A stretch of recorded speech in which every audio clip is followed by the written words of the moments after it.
시간 보내셨을까요? 오늘 이른 아침부터 지금까지 함께 해주신 많은 참석자 여러분들께 다시 한번 감사의 인사를 전합니다. 그럼 오늘의 마지막 세션을 시작해 보도록 하겠습니다. I hope you had some relaxing time and let's move on to our last session. 다음으로는 도카이 대학교 의과대학 칸포의학부의 타츠야 노가미 부교수님께서 영상으로 전해주셨습니다. 다 함께 한번 만나보겠습니다. Ladies and gentlemen, our next speaker is Associate Professor of Department of Kampo Medicine at Tokai University School of Medicine, Tatsuya Nogami. He will be presenting on the topic of Survey of the Current Status of Outpatient Clinic for Kampo Medicine for Post-COVID-19 Condition at Tokai University Hospital. And we're going to watch a video presentation together. Good afternoon, everyone. 안녕하십니까. 오늘 여러분들께 말씀드리게 되어서 기쁩니다. 저는 타츠야 노감이라고 합니다. 저는 일본의 칸포 의학을 공부하고 있습니다. 도카이 대학교 의대에서 교육을 맡고 있고 또 임상의료도 있습니다. 우선 저희를 초대해 주신 데 대해서 회장님께 감사를 드리고 싶습니다. 오늘 저는 포스트 코로나 증후군에 대해서 토카이 대학교 병원에서 어떠한 노력을 해왔는지에 대해서 강조하여 말씀드리도록 하겠습니다. 저희 COI를 보여주는 슬라이드입니다. 우선 저희 대학교에 대해서 소개하도록 하겠습니다. 토카이 대학은 일본의 사립대학 중에서 유수의 학교로서 23개 파컬티 멤버가 있고 과가 62개가 있습니다. 그리고 전국적으로 캠퍼스는 7개가 있고요. 전체 학생 수는 27,000명으로서 일본에서 10대 대학에 들어 있습니다. 규모면으로 10위입니다. 그리고 토카이 대학교 의대에는 병원이 3개가 있는데요. 저는 이세하라 도카이 대학교 병원에서 있습니다. 아세하라 캠퍼스에 있는데 저는 이 이세하라 병원에서 아직까지도 포스트 코로나 증후군 환자들을 보고 있습니다. 왼쪽에 보시는 지도는 일본의 지도입니다. 가나가와현은 일본의 본섬 도쿄 남쪽에 있고 또 본섬의 한가운데 정도 있습니다. 오른쪽에 있는 지도는 카나가와현의 지도입니다. 이세하라시는 우리 현의 중간에서 약간 서쪽에 자리하고 있습니다. 도카이 대학교 병원은 도시의 중심에 있고 카나가와 현 서쪽에 살고 있는 100만 명의 인구에게 주요한 병원으로서 기능을 하고 있습니다.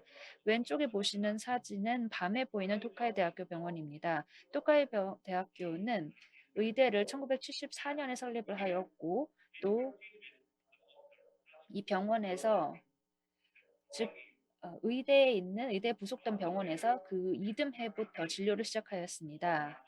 저희 병원의 주요한 업적 중에 하나는 일본에서 최초로 의료 헬기를 운영하기 시작했다는 것입니다. 2002년 7월부터 운영이 시작되었습니다. 2005년 9월에 새로운 병원 건물이 완공이 되었습니다. 현재 우리 병원에는 36개의 과가 있고 병상은 총 804개입니다. 그러면 이제 저는 포스트 코로나 증후군에 대해서 발표를 이어가도록 하겠습니다. 우리 학교에서는 칸포 의학 외래 클리닉을 2021년 9월부터 포스트 코로나 증후군 환자를 보기 위해서 열었습니다. 이 센터를 열었을 때 포스트 코로나 증후군은 전 세계적으로 문제가 되고 있었고 그 결과로 일본 정부에서는 일본에서 이러한 문제를 해결하기 위한 노력이 필요하다고 요청을 하였습니다. 그렇다면 포스트 코로나 증후군은 무엇입니까? 세계보건기구의 정의에 따르면 포스트 코로나 증후군은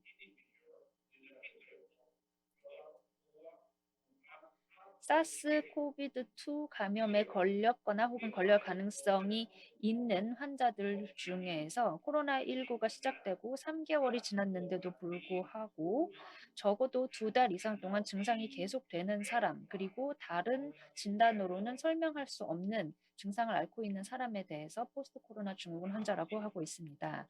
포스트 코로나 증후군의 흔한 증상 중에 하나는 피로감, 숨이 차는 것, 인지 기능의 저하, 그리고 그 외에 여러 증상들이 있습니다. 이러한 증상들은 일반적으로 일상생활의 기능에 영향을 미칩니다. 이러한 증상은 새로 생기는 것일 수도 있고 코로나19 급성으로 걸린 후에 회복이 되었다가 그 다음에 다시 걸릴 수도 있고 혹은 처음에 걸렸을 때 계속해서 지속이 될 수도 있습니다. 포스트 코로나19의 증상들은 왔다 갔다 할 수도 있고 또 시간이 지남에 따라서 재발을 할 수도 있습니다. 2021년 9월 1일부터 2023년 6월 30일에 이르기까지 우리는 임상 연구를 하였습니다. 43명의 환자들이 포스트 코로나 증후군으로 진단을 받았는데요. 남성, 여성 비율은 남성 19, 여성 24명입니다. 보시다시피 왼쪽 그래프에 이렇게 나와 있습니다. 남녀 비율은 보통 1대 3인데요. 우리 외래에서는 남녀 비율이 보통 1대 3인데요. 남성이 많이 있다라는 것을 보여주고 있습니다. 그리고 오른쪽 그래프를 보시면은 이제 환자들의 연령 분포를 볼 수가 있습니다. 이 그래프를 보면은 19세 이하인 환자는 거의 없습니다. 그거 외에는 포스트 코로나 증후군으로 진단을 받는 환자들에게 있어서 특이한 점은 없습니다. 포스트 코로나 증후군을 앓고 있는 환자들, 즉 우리 외래 클리닉에 온 환자들은 다음과 같은 증상을 호소합니다. 피로감. 가장 흔한 증상은 피로감입니다. 두통, 저림, 기침, 미각장애, 후각장애 등을 호소합니다.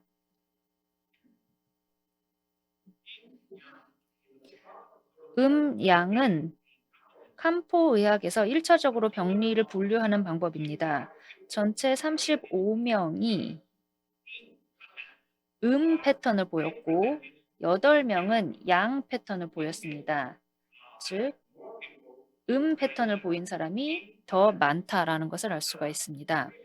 즉, 포스트 코로나 증후군을 앓고 있는 환자들은 보통 몸이 차고 활동적이지 않고 많이 움직이지 않는 사람들입니다.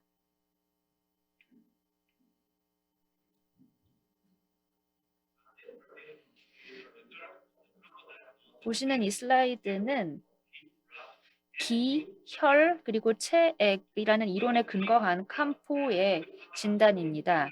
기와 혈과 체액이라는 것이 진단에서 사용이 될 때에는 기의 이상은 기결핍 패턴, 기정체 패턴, 그리고 기역류 패턴으로 나타나고 혈액의 이상은 혈액 결핍 패턴, 혈액 정체 패턴으로 나타나며 체액의 이상은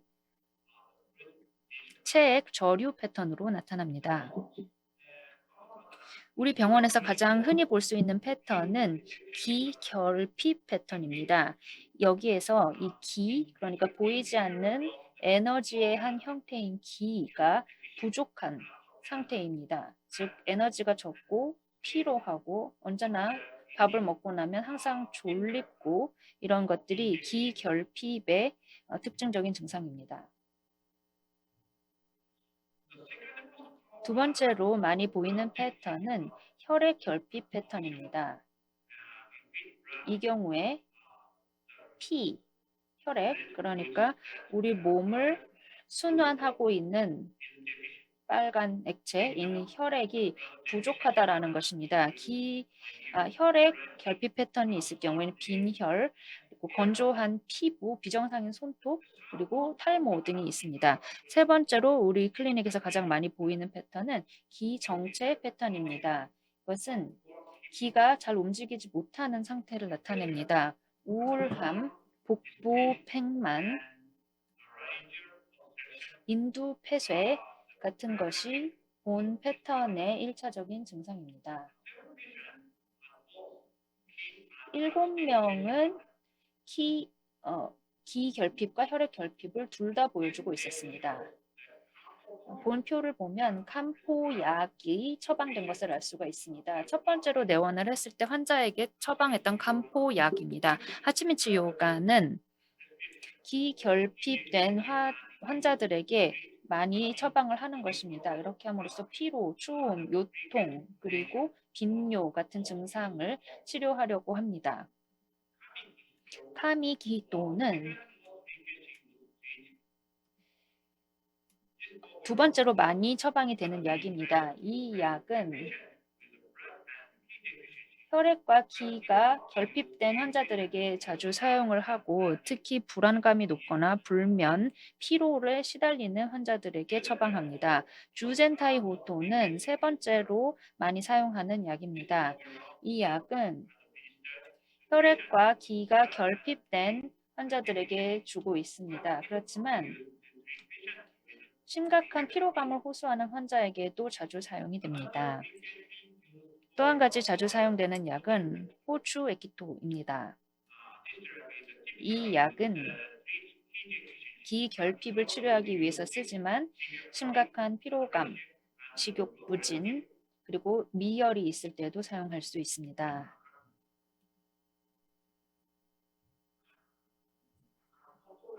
각콘토카센큐시닌은 축농증에 많이 사용하는 약입니다. 포스트 코로나 증후군은 후각 장애를 일으킬 수가 있습니다. 이런 후각 장애가 축농증으로 인해서 발생하는 경우가 많이 있습니다. 이러한 환자들을 위해서 카콘토카센큐시닌은 대단히 효과가 좋습니다. 토샤케쿠상은 후각 장애를 치료하기 위한 약입니다. 이 약은 후각 장애가 바이러스 감염 이후에 사용됐을 때 효과가 좋다라고 나타나 있고 일본에서 많이 쓰이고 있습니다.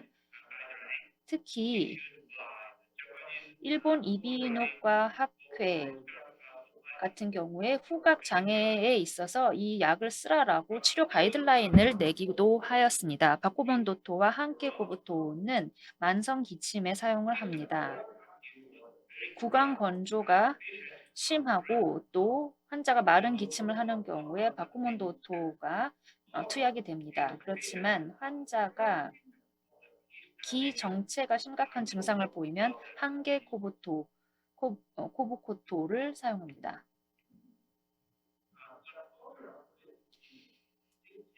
본표에 나열되어 있는 약들은 또 환자들을 치료하기 위해서 다른 전문가들이 사용하고 있는 것들입니다. 부크료 인고하베코부토는 식욕부진, 속쓰림, 트림을 치료하기 위해서 자주 사용됩니다. 쇼사이코토는 포스트 코로나 증후군의 초기에 많이 사용을 합니다. 식욕부진, 발열, 손발의 뜨거움, 옆구리 팽만감을 치료하기 위한 약입니다. 고샨진키가는 가장 많이 쓰이는 하침치요간하고 비슷한데요. 기결핍을 치료하기 위한 전형적인 약으로서 하치미츠 요간에 비하여 종아리 부종이 있을 경우에 더욱더 선호되는 경향이 있습니다. 다른 약들로는 카미쇼요산,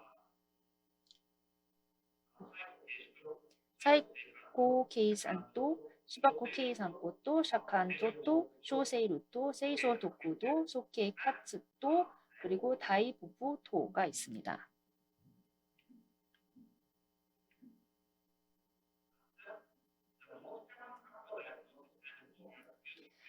가장 흔하게 쓰이는 칸포의 진단과 약들은 칸포의 진단과 약들이 가장 흔하게 쓰이는 증상들은 다음과 같습니다. 피로감이 포스트 코로나 증후군의 가장 흔한 증상입니다. 그리고 여기에서 칸포 메디슨에서 가장 많이 내리는 진단은 기와 혈액의 결핍입니다. 주젠하이토토가 기와 혈액의 결핍을 치료하기 위해서 사용됩니다. 주젠타이호토가 적절한 효과를 발휘하지 못한다면 하지미츠 요간이 추가됩니다. 그리고 이 환자는 2개의 약을 먹게 되는 것입니다. 두 번째로 가장 많이 진단이 되는 것은 기의 결핍입니다. 호주 게이코토가 이러한 기 결핍을 치료하기 위해서 사용이 됩니다. 만약에 기 결핍의 패턴이 있고 두통까지 있다라고 한다면 한계바큐 텐마토가 사용될 수 있습니다.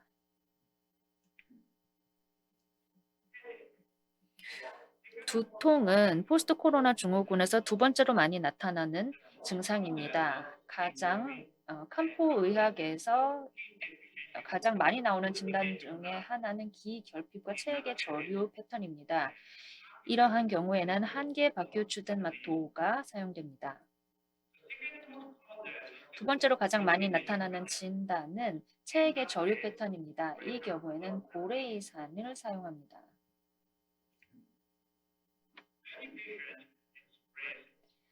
많은 환자들이 손발 저림 그리고 손과 발에 이상한 느낌이 있다라고 호소를 하는데요.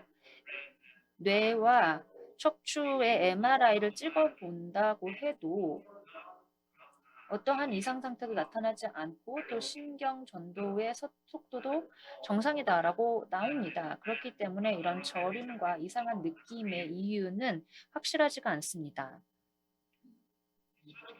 이러한 경우에 칸포의학에서는 보통 이런 기결핍과 정체의 패턴에 대해서 약을 쓰게 되는데요. 카미키히토가 말씀드린 이런 증상을 치유하기 위해서 사용될 수 있습니다. 기의 결핍이 신장의 결핍과 함께 나타나는 경우, 즉 잦은 배뇨, 야뇨증, 하복부의 냉증, 그리고 힘이 없는 그런 증상이 있다라고 하면은 하치미치 요간을 사용해야 합니다.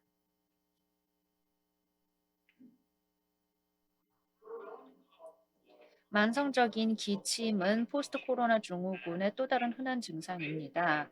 기본적으로 기가 결핍된 패턴에서 나타나는 증상입니다. 기의 역류 패턴도 있다라고 하면은 바코몬도토를 사용합니다. 그렇지만 기의 정체 패턴이 있는 경우에는 한계코부토를 사용합니다. 미각과 후각에 장애가 발생할 경우 이것은 코로나19 초기에 대단히 흔하게 나타났던 증상이었습니다. 그렇지만 그 발병률은 그 후로는 줄어들어 왔습니다. 기결핍 패턴이 있고 또 혈액의 정체 패턴이 있는 사람들은 도쿄사쿠야상을 먹으면 됩니다. 그런데 본 약에서 치료적인 효과를 보는 것이 쉽지가 않습니다. 카미히키토를 사용을 해서 기결핍과 기정체 패턴을 치료할 수 있습니다. 후각과 미각이 상당히 많이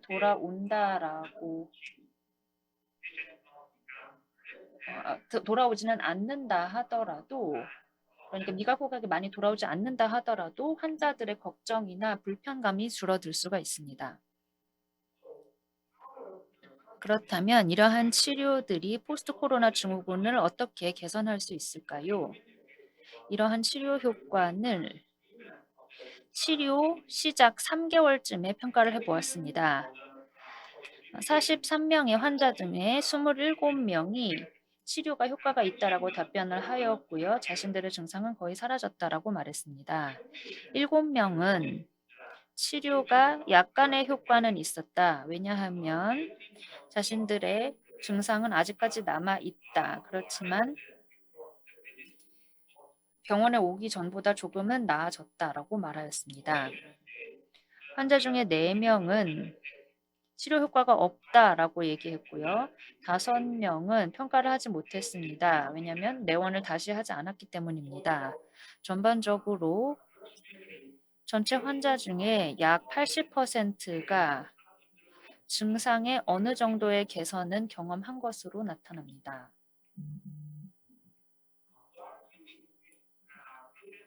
포스트 코로나 증후군을 앓고 있는 환자를 치료를 하면서 저는 정신과 장애 치료를 받았던 경우가 있다면은 이 치료의 효과가 약하다는 것을 알게 되었습니다. 이러한 환자 중에 90% 이상이 이러한 정신장애의 치료를 받지 않은 사람은 90%가 효과를 받고 치료를 받은 사람은 40%만 효과를 보았던 것입니다. 즉, 이러한 연구 결과는 대단히 신중하게 해석이 되어야 된다라는 것입니다. 그러니까 원래는 정신과 장애라고 생각을 했던 그런 증상이 바이러스 감염에 의한 것일 수도 있고 또 코로나19의 감염이 정신과 장애로 나타나는 것일 수도 있기 때문입니다. 여기서 주목해야 할 것은 포스트 코로나 증후군을 가지고 있는 환자 그리고 정신과 장애 치료를 받았던 사람들이漢方 약의 치료 효과를 그다지 보지 못하는 경향이 있다라는 것입니다. 저의 마지막 슬라이드에서 결론을 말씀드립니다. 포스트 코로나 증후군을 앓고 있는 환자들을 치료한 다양한 방법들을 알려드렸는데요. 도카이 대학교 병원에서 2021년 9월부터 2023년 6월까지 내원한 환자들에 대하여 어떻게 치료했는지에 대해서 말씀드렸습니다. 우리는 총 43명의 환자를 보았고요. 그중에 많은 사람들이 피로, 두통, 저림, 기침과 같은 증상을 호소했습니다. 하침치오간, 카미히키토, 주젠타이호토가 치료에 사용되는 약으로 가장 많이 사용이 되었습니다. 43명의 환자 중에 34명이 우리가 했던 치료에 대해서 효과를 보았습니다. 그리고 정신과 장애에 대해 있었을 경우에는 치료에 대한 반응이 그렇게 좋지 못했다라는 것이 결론입니다. 장시간 경청해 주셔서 감사합니다. 토카이 병원 외래병동에서 코로나 후유증 치료에 대한 현상과 또 연구에 대한 강의 들려주셨습니다. 네, 감사드립니다. 네, 그럼 다음으로 넘어가서요. 우리 컨퍼런스의 마지막 발표자를 소개하도록 하겠습니다. 신종 감염병의 전통의학 활용, 효과성 및 안전성의 고찰이라는 제목으로 상지대학교 한의과대학 김용주 교수님께서 마찬가지 영상을 통해서 발표해 주시겠습니다. Ladies and gentlemen, we have now come to the final presentation of our conference. It is a great pleasure to introduce Professor Yong-Ju Kim of Sangji University. 귀빈 여러분 안녕하십니까? 이렇게 귀중한 시간을 내주신 데 대해서 감사드립니다. 그리고 조직위원회께 감사드립니다. 정창현 한국한의학진흥원 원장님께 그리고 강민규 보건복지부 국장님께 특별한 감사 인사를 드립니다.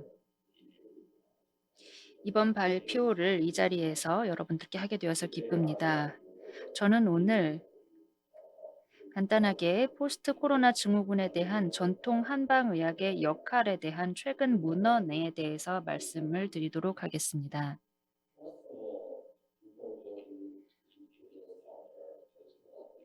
우선 전통의학 그리고 포스트 코로나 증후군에 대해서 말씀드리기 이전에 WHO의 정의에 대해서 말씀을 드리겠습니다. PCC 혹은 포스트 코로나 증후군은 롱 코비드라고도 불립니다. 이것은 급성 코로나19로부터 회복이 되고 나서도 계속해서 남아있는 증상을 말하는 것입니다. PCC의 증상은 회복 이후에 새로 나타날 수도 있고 혹은 계속해서 만성적으로 이어질 수도 있습니다.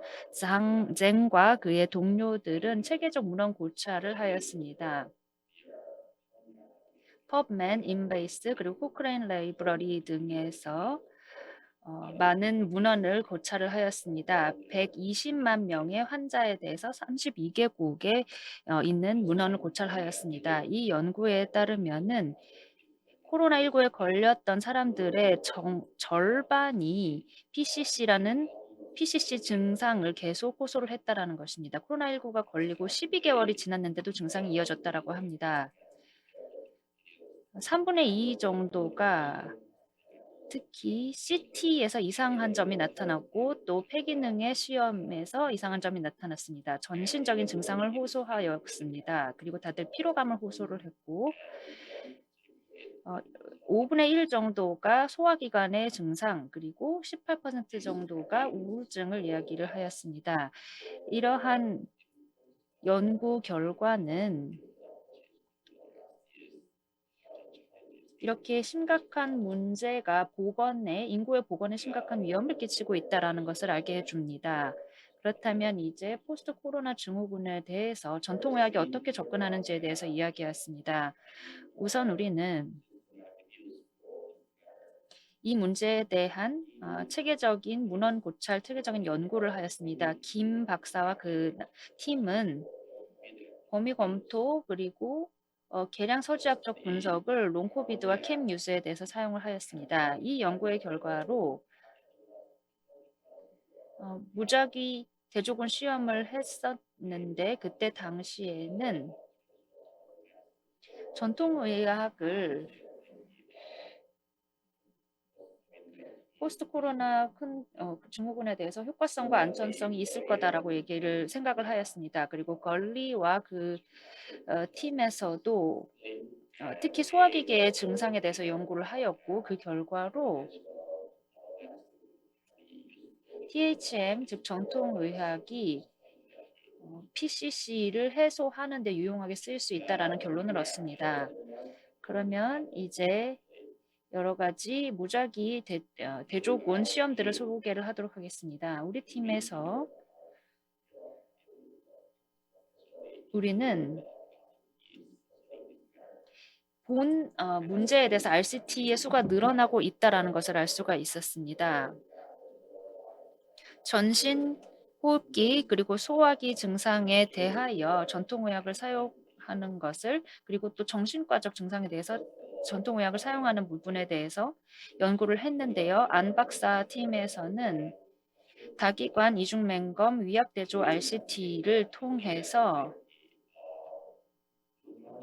루단셴 경구용 물약이 전신 호흡기 그리고 소화기계의 증상을 치료하는 데 효과성과 안전성이 있는지를 보았습니다. 200명의 코로나19 회복기 환자를 모았고요. 이 사람들은 입원을 했다가 퇴원을 한 사람들입니다. 여기서 2개 이상의 소화기 그리고 호흡기의 증상이 있는 사람들이고요. 폐와 비장의 기결핍 증후군이 있었습니다. 피로와 식욕 부진, 숨이 차는 것, 묽은 변, 설사 등의 증상이 있었습니다.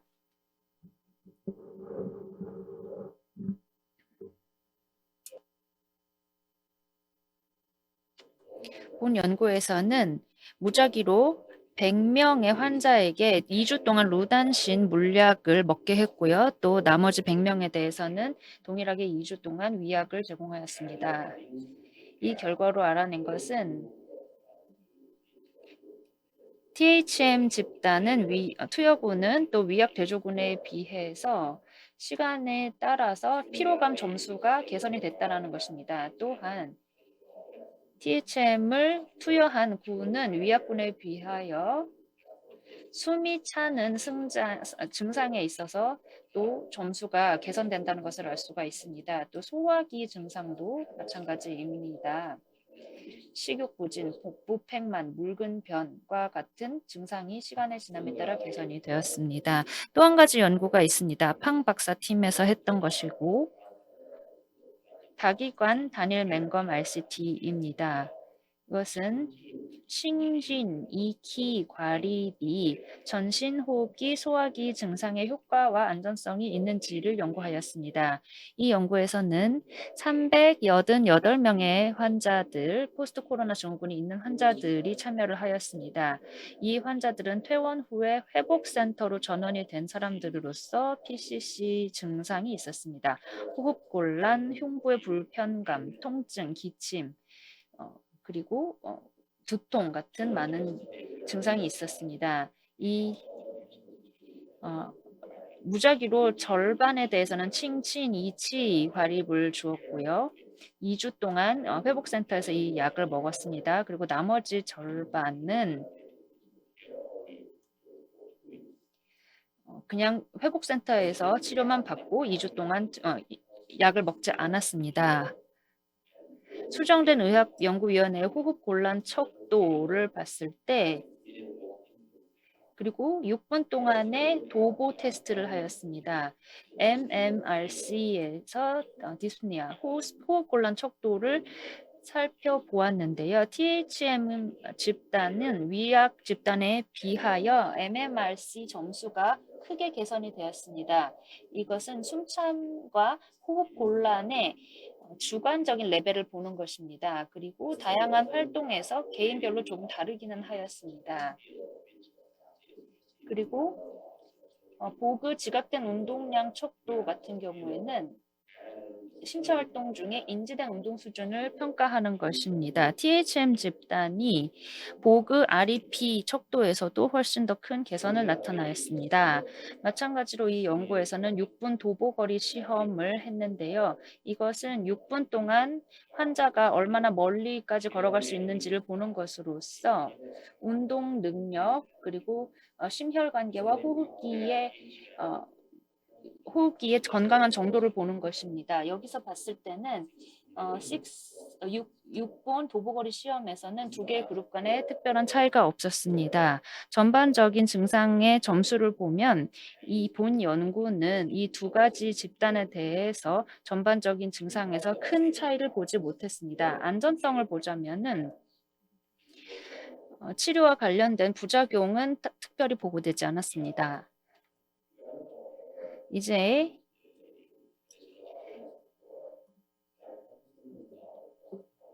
포스트 코로나 증후군 중에서 정신과적인 문제에 대한 전통의학의 사용에 대해서 말씀드리겠습니다. 안 박사 연구팀에서는 다기관 이중 맹검 위약 RCT를 시향을 하였고요. 슈간 제유 캡슐을 PCC 중에서도 정신과적인 질환이 있는 사람들에게 사용을 하였습니다. 여기에는 코로나19로부터 회복을 한 환자 200명이 참여를 하였는데요. 입원을 했다가 그 후에 이제 퇴원을 했던 사람이고 2개 이상의 장애를 보였습니다. 우울증, 불안, 수면 장애, 그리고 피로감 같은 주요한 임상 증상을 호소하였습니다. 무작위로 100명에 대해서는 슈간지의 캡슐을 2주 동안 급여를 하였고 투여를 하였고 나머지 100명은 위약을 사용을 하였습니다. 해밀턴 우울증 척도, 해밀턴 불안 척도, 환자 건강 설문, 불면증 중등도 지표 같은 것을 본 결과 위약 그룹에 비교해서 THM 집단 같은 경우에는 더 개선이 나타났다는 것을 알 수가 있습니다. 안전성의 결과를 보자면요.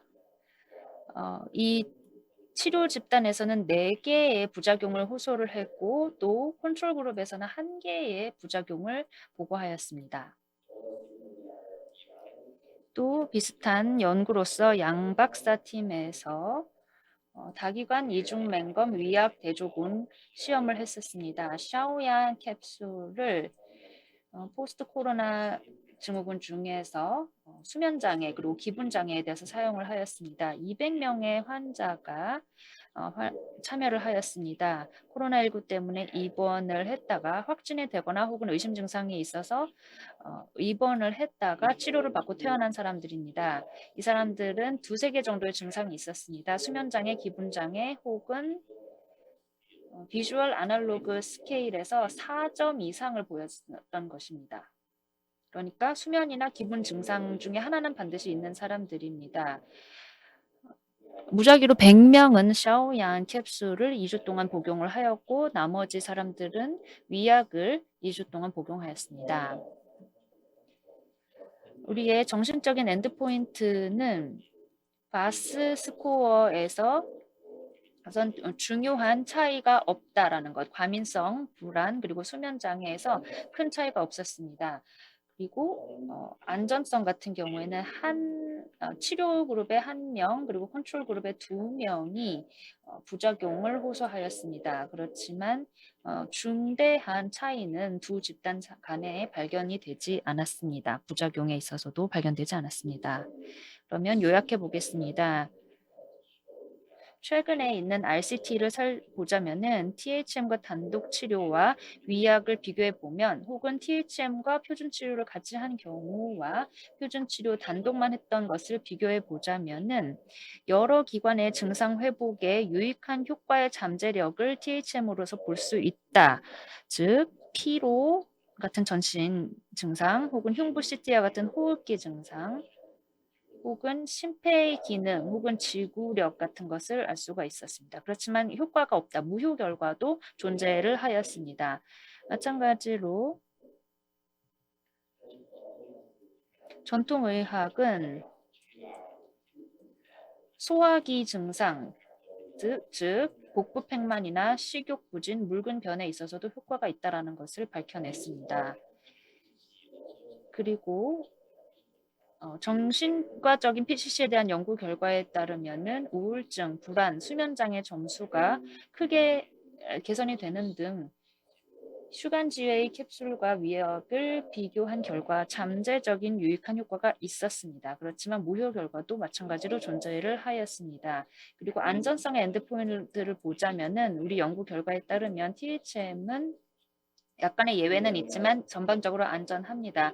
두 개의 RCT에 따르자면은 THM과 위약 그룹 간에 차이가 없었고 하나의 RCT에서는 THM 플러스 일반적인 케어를 했었던과 그리고 일반적인 케어만 했을 경우에 큰 차이가 없었고 또 하나의 RCT에서는 THM 집단에서 4개의 부작용이 그리고 위약 그룹에서는 1개의 부작용이 보고가 되었습니다. 이러한 연구 결과는 THM, 즉 전통의학이 효과성과 안전성이 있다. 따라서 이를 활용하여 포스트 코로나 증후군을 치료할 수 있다라는 것을 알 수가 있고 또 전신, 호흡기, 소화기 증후군뿐만이 아니라 정신과적인 증상도 치료를 할 수 있다라는 것을 알 수가 있습니다. 본 연구는 보건복지부 그리고 한국한의학진흥원에서 저희를 지원해 주셨습니다. 감사 인사를 드릴 분들이 있습니다. 보건복지부의 강민규 국장님 그리고 최신광님께 감사드리고 싶습니다. 또 한국한의학진흥원의 정창현 원장님, 박상표, 백유상, 성수현 박사님 그리고 한지은님께 감사드립니다. 또 저의 연구팀의 김은정, 김찬민, 김수진, 이명수 그리고 손경락, 박민정 박사님께 감사드립니다. 그리고 저의 자문위원회에 계시는 안상영, 김황호 박사님께 감사드립니다. 감사합니다. 컨디션이 좋지 않음에도 불구하고 이렇게 유익한 강의로 저희 마지막을 장식해 주신 김용주 교수님 다시 한번 감사드립니다. 아울러 1일차 세션부터 오늘 마지막 세션까지 집중을 잃지 않고 끝까지 함께해 주신 모든 참석자 여러분들께 다시 한번 따뜻한 감사의 인사 말씀을 전하고 싶습니다.